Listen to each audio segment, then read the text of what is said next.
আল্লাহ রাব্বুল আলামিন ইরশাদ করেন, ওয়াআতিজাল কুরবা হাক্কাহ, যারা নিকটতম ব্যক্তি তাদের হক আদায় করো। নিকটতম ব্যক্তি কারা? এটা দুভাবে হতে পারে। একটা হলো আত্মীয়তার দিক দিয়ে নিকটতম, আরেকটি হচ্ছে অবস্থানের দিক দিয়ে নিকটতম।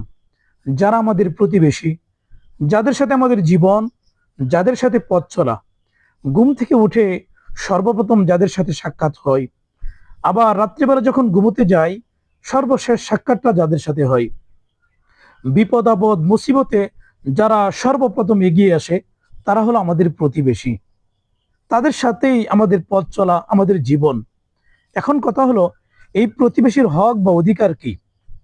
এই বিষয়টাকে প্রথমত আমি আমার জীবনটাকে যেভাবে দেখি, আমার বিষয়গুলোকে যেভাবে দেখি, ঠিক তদ্রূপভাবে প্রতিবেশীর বিষয়টাকে সেভাবে দেখা। এমন নয় যে আমি রইলাম পাঁচতলাতে আর আমার প্রতিবেশী গাছতলায়, আমি উন্নত মানের খাবার খেলাম, ভালো জামা পোশাক পরলাম, আর আমার প্রতিবেশী না খেয়ে রইল, আমি তাকে জিজ্ঞেসও করলাম না। এমন যদি হয়, বিষয়টা কিয়ামতের ময়দানে আল্লাহ তাআলার দরবারে আমাদেরকে এক কঠিন জবাবদিহিতায় মুখোমুখি দাঁড়াতে হবে। আল্লাহর পয়গম্বর সাল্লাল্লাহু আলাইহি ওয়াসাল্লাম ইরশাদ করেন, ওয়া আহসিন ইলা জারিকা তাকুন মুমিনান, তুমি যদি মুমিন হও তাহলে তোমার প্রতিবেশীর সাথে সুন্দর আচরণ করো।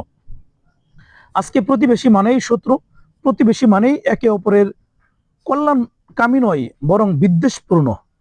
এমনটা কাম্য নয়। একজন মুসলমান হিসেবে আমাদের প্রতিবেশীর সাথে, আমাদের আশেপাশে যারা বসবাস করে, তাদের সাথে সুন্দর সম্পর্ক থাকা চাই, তাদের কল্যাণকামী হওয়া চাই।